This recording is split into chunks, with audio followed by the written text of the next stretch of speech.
So we have a good idea of the release date, price and the optional notch screen, and we're also starting to learn about the rest of the LG G7 specs and features.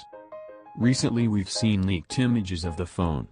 It's partially obscured by a plastic case, but you can see the notch and almost bezel-free screen, plus a power button on the right side and what might be an AI button on the left.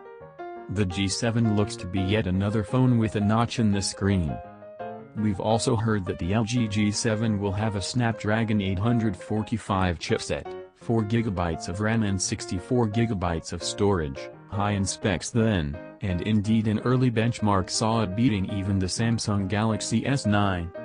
We have heard one source suggesting that the LG G7 could be rebranded, but we're thinking that the popularity of the name will ensure that doesn't happen.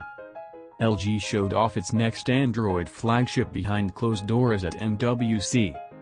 While manufacturers like Samsung, Asus, and Sony were busy showing off their latest flagship smartphones in the glare of the Mobile World Congress spotlight this week, at least one OEM, LG, was key.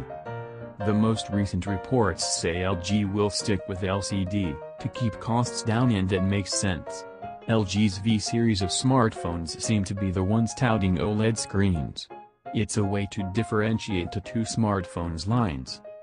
The LG G7 could be very powerful too, with one source claiming LG is working with Qualcomm to ensure the G7 uses the Snapdragon 845, which is likely to be the main flagship chipset of 2018.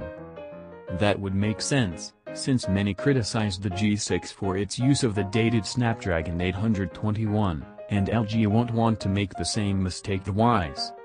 LG's earnings for 2017 have shown that the LG G6 has been slow to sell, likely a result of that phone launching in the midst of the competitive release season alongside the Samsung Galaxy S8 and Samsung Galaxy S8 Plus. However, its internals, which we noted were slightly behind the times, could have been part of the issue. Knowing that phones with the Snapdragon 835 were coming put an obstacle in front of the G6 before its launch.